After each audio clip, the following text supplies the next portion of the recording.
What's up guys? I hope you are doing well. I am Maz. So dear students, आज हम discuss करेंगे और आज हम स्टार्ट करेंगे आपकी क्लास 11 की केमिस्ट्री जो होगी आपके एनसीईआरटी पे बेस्ड। जो आपका सिलेबस है सीबीएसई का सिलेबस, यूपी बोर्ड का सिलेबस, सब आपका एनसीईआरटी बेस्ड सिलेबस है। इसी के ऊपर आपकी बेस्ड होगी और आपने पहले सिलेबस आप देख चुके हैं, सिलेबस सेंड किया जा चुका है। सो डियर स्टूडेंट, जो आपकी केमिस्ट्री पोर्शन है ये 2 पार्ट्स में डिवाइड है, आपका केमिस्ट्री 1 एंड केमिस्ट्री 2। और जो आपकी यूनिट 9 है ये आपकी आती है केमिस्ट्री 2 में। ठीक है, तो हम आज डिस्कस करेंगे केमिस्ट्री 2 की यूनिट 9 हाइड्रोजन। और ये आपकी हाइड्रोजन का जो आपका इंट्रोडक्शन पार्ट होगा और ये पार्ट 1 होगा। इसके अंदर कुछ बेसिक फीचर्स और कुछ बेसिक चीज़ें डिस्कस करेंगे और इसी के अलावा कॉन्टिन्यूसली हम इस पार्ट को डिस्कस करते रहेंगे। ओके गाइस, तो गाइस हमारे साथ बने रहिए और हम आप इस चीज़ को देखते हैं। जैसा कि यहाँ पर आप हाइड्रोजन देख रहे हैं और यहाँ पर आप देख रहे हैं हाइड्रोजन के, आप ये पहले जो जानते हैं कि आपका जो कोई भी एटम होता है उसके बेस में, इसके जो सेंटर में क्या होता है, प्रोटॉन होता है। और इसके अलावा जो उसके चारों तरफ चक्कर लगाया करता है वो क्या होता है, इलेक्ट्रॉन होता है। इन सारी चीज़ों को आप क्लास 9 क्लास 10 में पहले पढ़ चुके हैं। सो गाइस, आप ये भी जानते हैं कि प्रोटॉन की और इलेक्ट्रॉनों के नंबर्स क्या होते हैं, इक्वल होते हैं।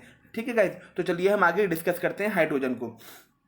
तो आपका हाइड्रोजन क्या है, मोस्ट अबेंडेंट एलिमेंट है इन द यूनिवर्स। यूनिवर्स के अंदर सबसे ज़्यादा पाया जाने वाला एलिमेंट कौन सा है आपका, सबसे ज़्यादा पाया जाने वाला एलिमेंट है आपका हाइड्रोजन।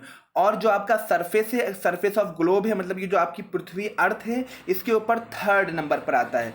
यूनिवर्स में तो 1st नंबर पर है, लेकिन आपके ग्लोब, आपके अर्थ पर ये कितने नंबर पर आता है, 3rd नंबर पर। ऐसा क्यों होता है इसको अभी आगे हम डिस्कस करेंगे। ठीक है गाइस, और ये हाइड्रोजन को आपका सोर्स ऑफ एनर्जी के फॉर्म में आपके फ्यूचर में देखा जा रहा है कि आपका ये बहुत ही अच्छा सोर्स ऑफ एनर्जी होगा, क्योंकि आपका जो सोलर होता है, जो सोलर एटमॉस्फेयर है, उसके अंदर क्या होता है, बहुत ही ज़्यादा अमाउंट में क्या होता है आपका, बहुत ज़्यादा अमाउंट में क्या, उसके अंदर सिर्फ आपका हाइड्रोजन ही हाइड्रोजन होता है। और वहाँ पर एनर्जी बहुत ज़्यादा होती है, तो एनर्जी हाइड्रोजन के फॉर्म में ही निकलती है। इसीलिए इसको आपका फ्यूचर एनर्जी सोर्स के बारे में भी हाइड्रोजन को देखा जा रहा है। ओके गाइज, अब हम बात करते हैं हाइड्रोजन जो है आपका सिंपलेस्ट एटॉमिक स्ट्रक्चर है। आपके जितने भी एलिमेंट्स हैं, आपके इस वक्त 118 एलिमेंट्स प्रेजेंट हैं अकॉर्डिंग टू पीरियोडिक टेबल। उसके अंदर जो आपका सिंपलेस्ट एटॉमिक स्ट्रक्चर है वो आपका किसका है, हाइड्रोजन का। ठीक है गाइस, क्यों, क्योंकि इसके अंदर क्या है, आपने अभी जैसे पहले देखा, only 1 proton and only 1 neutron है। ठीक है गाइस, तो अगर आपका सिंपलेस्ट एटॉमिक स्ट्रक्चर वाला एलिमेंट पूछे तो आप क्या बताएंगे, हाइड्रोजन बताएंगे। ओके गाइस, चलिए अब जो है आपका जो हाइड्रोजन है ये जो प्रेजेंट रहता है, ये आपका एक मॉलिक्यूल के फॉर्म में प्रेजेंट रहता है। वो मॉलिक्यूल किसके फॉर्म में, H2 मतलब डाई हाइड्रोजन। क्योंकि आपका कभी भी आप याद रखिएगा H+ यानी हाइड्रोजन आयन को कहते हैं, हाइड्रोजन को कहते हैं H+ आयन, क्योंकि उसके पास क्या है, ओनली 1, क्या है आपका, only 1 electron and only 1 proton. मतलब उसका क्या हो गया आपका, अगर एटॉमिक नंबर की बात करें तो उसका हो गया 1। ठीक है, तो इसीलिए उसको क्या कहते हैं, H+ आयन। जिसके ऊपर भी प्लस या माइनस चार्ज होता है उसे हम आयन कहते हैं। जो कभी भी H+ आयन आपका अकेला नहीं रहेगा, वो किसी ना किसी के साथ बॉन्ड बनाकर रहेगा या खुद ही के साथ H2 के फॉर्म में रहेगा, डाई हाइड्रोजन के फॉर्म में प्रेजेंट रहता है इन अर्थ सरफेस पर। ओके गाइस, तो आपको किसके फॉर्म में रहता है, H2 मॉलिक्यूल के फॉर्म में, जिसे हम क्या कहते हैं, डाई हाइड्रोजन कहते हैं। और आपका जो हाइड्रोजन है इसका बहुत ही ज़्यादा इंडस्ट्रियल इंपॉर्टेंस होती है। इसको भी हम आगे इस चैप्टर में बहुत सारी चीज़ें अभी आती है उसमें हम डिस्कस करेंगे। ठीक है, तो ये आपकी बेसिक प्रॉपर्टीज़ हो गई। अब हम बात करते हैं कि आपका जो हाइड्रोजन को पीरियोडिक टेबल में पोजिशन दी गई वो किस बेसिस पर दी गई, कैसे दी गई। तो आपका जो हाइड्रोजन है वो आपका फर्स्ट एलिमेंट है पीरियोडिक टेबल का। और हाइड्रोजन का जो इलेक्ट्रॉनिक कॉन्फ़िगरेशन होता है ये क्या होता है, 1s1 होता है। ठीक है गाइस, और जो आपका हाइड्रोजन है ये एल्केली मेटल की तरह भी बिहेव कर सकते, मतलब सिमिलर होता है। जैसे कि आपका जब एल्केली मेटल्स क्या करते हैं, आपके अपना जो 1 इलेक्ट्रॉन है वो क्या कर सकते हैं, लूज कर सकते हैं, और वो कैसे आयन बन जाते हैं, वो पॉजिटिव यूनिपॉजिटिव आयन बन जाते हैं। जबकि ये क्या करते हैं, हैलोजन्स की तरह भी बिहेव कर सकते हैं या हैलोजन के भी सिमिलर वर्क करते हैं। जैसे कि हैलोजन्स क्या होते हैं, हैलोजन आपके होते हैं जो एक इलेक्ट्रॉन को गेन करते हैं, जब इलेक्ट्रॉन को गेन करेंगे तो कैसे आयन बन जाएंगे, वो यूनी नेगेटिव आयन बन जाएंगे। इन सारी चीज़ों को आप कैसे गेन करते हैं, कैसे आपके लूज करते हैं, सारी चीज़ें आगे आती रहेंगी आपके चैप्टर पार्ट 1 केमिस्ट्री पार्ट 1 में। बहुत सारे चैप्टर ऐसे हैं, वो सारी चीज़ें हम पढ़ते रहेंगे। केमिस्ट्री पार्ट 2 का ये आप हाइड्रोजन समझेंगे, क्योंकि आपके पीरियोडिक टेबल का फर्स्ट एलिमेंट है। ओके गाइस, अब हम बात करते हैं आपका, जैसे अभी हमने बताया कि कभी भी H+ आयन फ्रीली नहीं पाया जाता, ये ऑलवेज क्या रहेगा, एसोसिएटेड रहेगा किसी भी एटम या मॉलिक्यूल के साथ, ठीक है, या फिर अपने खुद के डाइहाइड्रोजन बनाकर रहता है, ठीक है गाइस।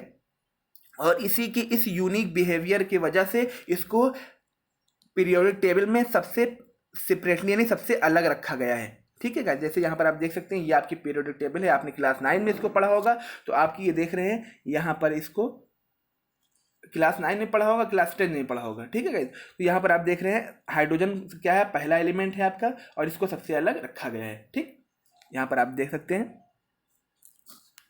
चलिए आगे कुछ और प्रॉपर्टीज डिस्कस कर लेते हैं। तो आपका आप डाइहाइड्रोजन के बारे में, व्हाट इज डाइहाइड्रोजन, डाइहाइड्रोजन क्या है, तो इसको ऐसे लिखते हैं H2, यहाँ पर ऐसे नहीं लिखा जा सकता इसलिए इसको ऐसे लिखा है H2, इसको ऐसे लिखते हैं। तो आपके जो अगर हम H2 कहाँ पाया जाता है, किस किस फॉर्म में कैसे पाया जाता है, उसको हम यहाँ पर डिस्कस करेंगे ऑकरेंस के अकॉर्डिंग इस हेडिंग के अंदर। तो आपका डाइहाइड्रोजन क्या है, is most abundant element in the universe, सबसे ज़्यादा आपका 70% टोटल मास, आपका जो टोटल मास का आपके यूनिवर्स के टोटल मास का 70% क्या है, डाइहाइड्रोजन है। और ये आपका प्रिंसिपल एलिमेंट है किसका, सोलर एटमॉस्फेयर का।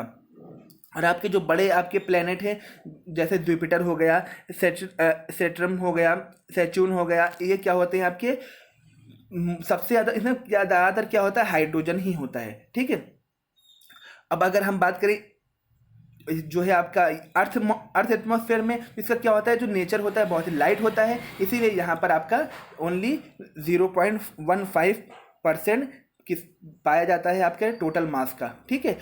लेकिन ये आपके जो अगर हम बात करें कि कंबाइंड फॉर्म में बात करें, मतलब अलग अलग मॉलिक्यूल अलग अलग एटम के साथ बॉन्ड बनाकर, तो ये आपके 15.4% रहते हैं। इट मीन्स अगर आपकी इसकी हम बात करें फ्रीली के माध्यम में, मतलब सिर्फ डाइहाइड्रोजन प्रेजेंट हो, तो आपको वो सिर्फ आपका इन अर्थ पर सिर्फ आपका कितने हैं, 0.15% है। लेकिन अगर हम बात करें कि अलग अलग मॉलिक्यूल या अलग अलग चीज़ों के साथ बॉन्ड बनाकर रहने की, तो 15.4% अर्थ पर ये पाए जाते हैं। इसके अलावा अर्थ क्रस्ट में पाए जाते हैं और ओशियन में पाए जाते हैं, ठीक। अब ये अलग अलग मॉलिक्यूल के साथ कैसे बॉन्ड बनाते हैं, तो आपके जैसे आप वाटर देखते हैं तो वाटर में क्या है, H2O, ठीक, हाइड्रोजन है, ठीक है गाइस। इसी तरह आपके जितने भी आपकी प्लांट टिश्यू होते हैं, एनिमल टिश्यूज होते हैं, कार्बोहाइड्रेट्स, प्रोटीन, इन सब के आगे आप स्ट्रक्चर देखेंगे, केमिकल फार्मूला देखेंगे, सब में आप देखेंगे कि आपका हाइड्रोजन प्रेजेंट है। इसी तरह आपका हाइड्रोकार्बन तो बना ही हाइड्रोजन कार्बन के मिलने से, और बहुत सारे ऐसे कंपाउंड से। तो आई होप गाइस आपको ये आपका लेक्चर अभी तक समझ में आया होगा। इसके अलावा अगर हम बात करें एलिमेंट की, तो देखिए एलिमेंट क्या होता है, एलिमेंट एक तरह के एटम से मिलकर बना होता है, तो उसे हम क्या कहते हैं, एलिमेंट कहते हैं। अगर जब एलिमेंट एक कई सारे एलिमेंट मिलकर, कई सारे अलग अलग एलिमेंट मिलकर कोई एक चीज़ बनाते हैं, कोई एक कंपाउंड बनाते हैं, तो उसे हम क्या कहते हैं, कोई एक चीज़ बनाते हैं उसे हम क्या कहते हैं, कंपाउंड कहते हैं, ठीक है गाइस। तो याद रखिएगा, जैसे आपका एलिमेंट की अगर हम बात करें तो हाइड्रोजन क्या एक एलिमेंट है, ऑक्सीजन क्या एक एलिमेंट है। लेकिन अगर हम कंपाउंड की बात करें, देखिए यहाँ पर हाइड्रोजन क्या है, एक एलिमेंट है, मतलब क्या है, हाइड्रोजन एटम से बना है। ऑक्सीजन क्या एक एलिमेंट है, मतलब ऑक्सीजन एटम से बना है। लेकिन अगर हम बात करें H2O की, तो H2O क्या है आपका, देखिए यहाँ पर हाइड्रोजन भी है, आपका ऑक्सीजन भी, तो ये क्या हो जाएगा, कंपाउंड हो जाएगा। इसी तरह अगर हम बात करें बहुत सारे आपके CH3OH, आपका CH2SO4, इस तरह बहुत सारे हैं। तो जितने भी अगर 1 से ज़्यादा एलिमेंट मिलकर कोई चीज़ बना रहे होंगे, तो उससे वो क्या कहलाएगा, कंपाउंड कहलाएगा। तो आई होप आपको लेक्चर समझ में आया होगा। चैनल को सब्सक्राइब कर दीजिए, जिससे कि आपकी आगे की अपडेट आपको मिलती रहे। Thank you so much, thank you for watching.